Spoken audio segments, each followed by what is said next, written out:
ദൈവത്തിൻ്റെ അതിപരിശുദ്ധ നാമം വാഴ്ത്തപ്പെടുമാറാകട്ടെ. നോമ്പ് ദിന ധ്യാനത്തിലേക്ക് ഏവർക്കും സ്വാഗതം. ഇന്നത്തെ ചിന്തയ്ക്കായി തിരഞ്ഞെടുത്തിരിക്കുന്ന വിഷയം ക്രൂശ്. അതിനാധാരമായി എടുത്തിരിക്കുന്ന വേദഭാഗം അപ്പോസ്തലനായ പൗലോസ് ഗലാത്യ സഭയ്ക്ക് എഴുതിയ ലേഖനം 6-ാം അധ്യായം 11 തുടങ്ങി 18 വരെയുള്ള വാക്യങ്ങൾ. ഒരു വാക്യം, ഗലാത്യർക്ക് എഴുതിയ ലേഖനം 6-ാം അധ്യായം 14-ാം വാക്യം.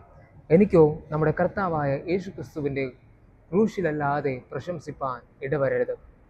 നമ്മുടെ പ്രശംസ എവിടെയാണ്? കർത്താവായ യേശുക്രിസ്തുവിൻ്റെ ക്രൂശിലാണോ, അതോ നമ്മിൽ തന്നെയാണോ? നാം നേടിയെടുത്ത നമ്മുടെ നേട്ടങ്ങളിലാണോ നമ്മുടെ പ്രശംസ നാം കൊടുക്കാറുള്ളത്?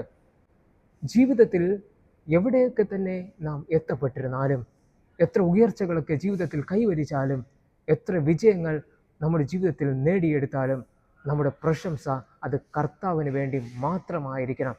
യേശുക്രിസ്തുവിലൂടെയാണ് നമ്മുടെ ജീവിതത്തിലെ എല്ലാ വിജയത്തിൻ്റെയും അടിസ്ഥാനം.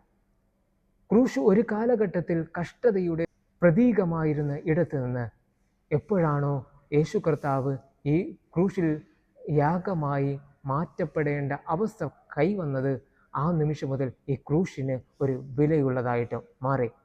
ഈ ക്രൂശിനെ നമുക്കൊന്ന് നോക്കാം. ഈ നോമ്പ് നാളുകളിൽ നമ്മുടെ പ്രശംസ കർത്താവിന് കൊടുത്ത് നമ്മുടെ ജീവിതം മുൻപോട്ട് നയിക്കാം. അതിന് ദൈവം തൻ്റെ പരിശുദ്ധാത്മാവിനാൽ ദൈവം നമ്മെ സമൃദ്ധിയായി അനുഗ്രഹിക്കുമാറാകട്ടെ. ആമേൻ.